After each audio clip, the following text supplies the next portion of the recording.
ಜನಾಕ್ರೋಶ ಏನಕ್ಕೆ ಅನ್ನೋದು, ಜನರ ಒಳಗಡೆ ಇದು ಬಿಜೆಪಿಯ ಆಕ್ರೋಶವೋ ನಿಜವಾದ ಜನಾಕ್ರೋಶವೋ ಅನ್ನುವಂತಹ ಸ್ಪಷ್ಟತೆಯನ್ನ ಮಾಧ್ಯಮದ ಮೂಲಕ ನಾನು ರಾಜ್ಯಕ್ಕೆ ತಿಳಿಸ್ಲಿಕ್ಕೆ ಪ್ರಯತ್ನ ಪಡ್ತಾ ಇರುವಂಥದ್ದು. ಈ ಜನಾಕ್ರೋಶ ಯಾತ್ರೆ ಜನರ ಧ್ವನಿಯಾಗಿ ವ್ಯಕ್ತಪಡಿಸ್ತಾ ಇದೆ.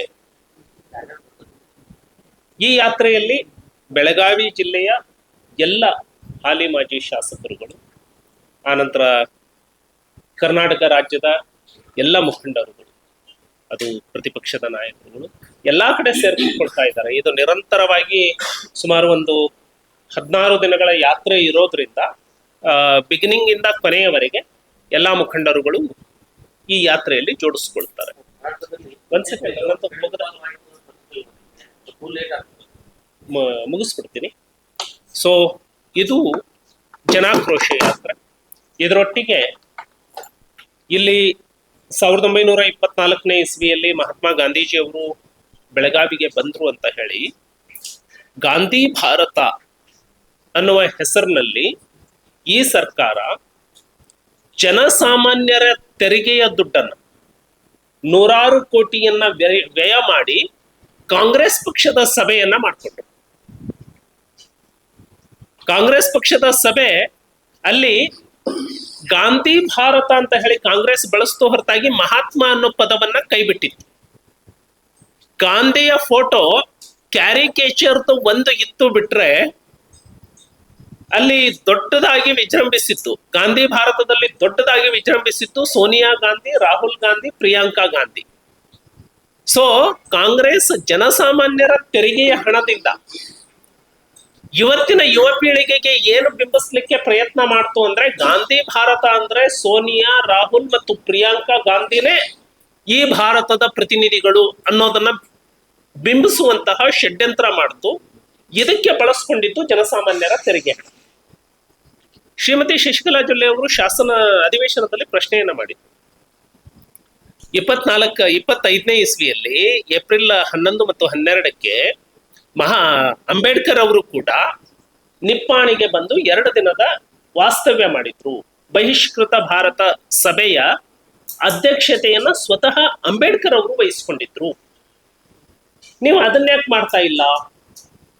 ಯಾಕೆ ಗಾಂಧಿ ಭಾರತ ಅಂತ ಮಹಾತ್ಮ ಅನ್ನೋ ಪದವನ್ನ ಬಳಸಲೇ ಇಲ್ಲ ಗಾಂಧಿ ಭಾರತ ಅನ್ನೋದ್ರಲ್ಲಿ. ಮಹಾತ್ಮ ಗಾಂಧೀಜಿಯನ್ನ ಕೈಬಿಟ್ಟು ಯಾಕೆ ಮಾಡ್ತಾ ಇದೀರಿ ಅಂತ ಹೇಳಿ ಪ್ರಯತ್ನ ಮಾಡಿದಾಗ್ಲೂ ಕೂಡ ಕಾಂಗ್ರೆಸ್ ಪಕ್ಷ ಅದಕ್ಕೆ ಸ್ಪಂದಿಸ್ಲಿಲ್ಲ. ಅಂದ್ರೆ ಕಾಂಗ್ರೆಸ್ಗೆ ಈಗಲೂ ಅಂಬೇಡ್ಕರ್ ಮತ್ತು ದಲಿತರ ಬಗ್ಗೆ ಯಾವ ಭಾವನೆ ಇದೆ ಅನ್ನೋದು ವ್ಯಕ್ತ ಆಗುತ್ತೆ.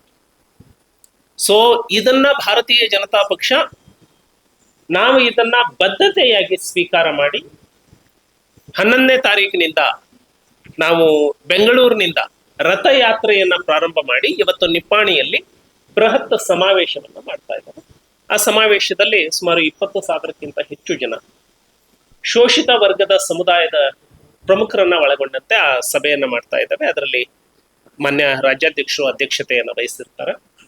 ಕೇಂದ್ರ ಸಚಿವರಾಗಿರುವಂತಹ ಚಿರಾಗ್ ಪಾಸ್ವಾನ್ ಅವರು ಮುಖ್ಯ ಅತಿಥಿಗಳಾಗಿ ಆ ಸಭೆಯಲ್ಲಿ ಭಾಗವಹಿಸ್ತಾ ಇದ್ದಾರೆ.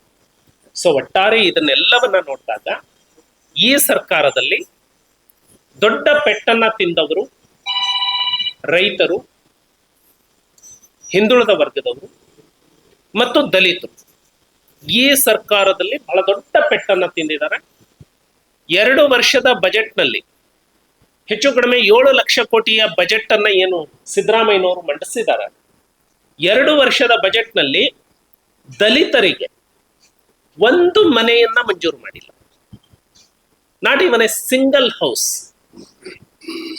ಒಂದು ಭೂ ಒಡೆತನ ಯೋಜನೆಯನ್ನ ಕೊಟ್ಟಿಲ್ಲ. ನಾವೇನು ಸಾವಿರಾರು ಗಂಗಾ ಕಲ್ಯಾಣ ಯೋಜನೆಗಳನ್ನ ಕೊಟ್ಟಿದ್ವಿ, ಉದ್ಯಮಶೀಲತಾ ಯೋಜನೆಗಳನ್ನ ಕೊಟ್ಟಿದ್ವಿ, ಅವನ್ನೆಲ್ಲವನ್ನ ಮುಚ್ಚಿಟ್ಟಿದ್ದಾರೆ. ಶಾಲೆ ಕಟ್ಟಡಗಳನ್ನ ಕಟ್ಟಲಿಲ್ಲ, ವಿದ್ಯಾರ್ಥಿಗಳಿಗೆ ಲ್ಯಾಪ್ಟಾಪ್ ಕೊಡ್ಲಿಲ್ಲ. ಹಾಗಾಗಿ ಇದು ದಲಿತ ವಿರೋಧಿ ಸರ್ಕಾರ, ಇದು ರೈತ ವಿರೋಧಿ ಸರ್ಕಾರ, ಇದು ಹಿಂದುಳಿದ ವರ್ಗದವರ ವಿರೋಧಿ ಸರ್ಕಾರ. ಅದಕ್ಕಾಗಿ ಇಷ್ಟು ದೊಡ್ಡ ಜನ ಬೆಂಬಲ ಇವತ್ತು ವ್ಯಕ್ತ ಆಗ್ತಾ ಇದೆ. ಜನ ಬೆಂಬಲ ನೋಡಿದಾಗ ಜನರಲ್ಲಿ ಆಕ್ರೋಶ ಇದೆ.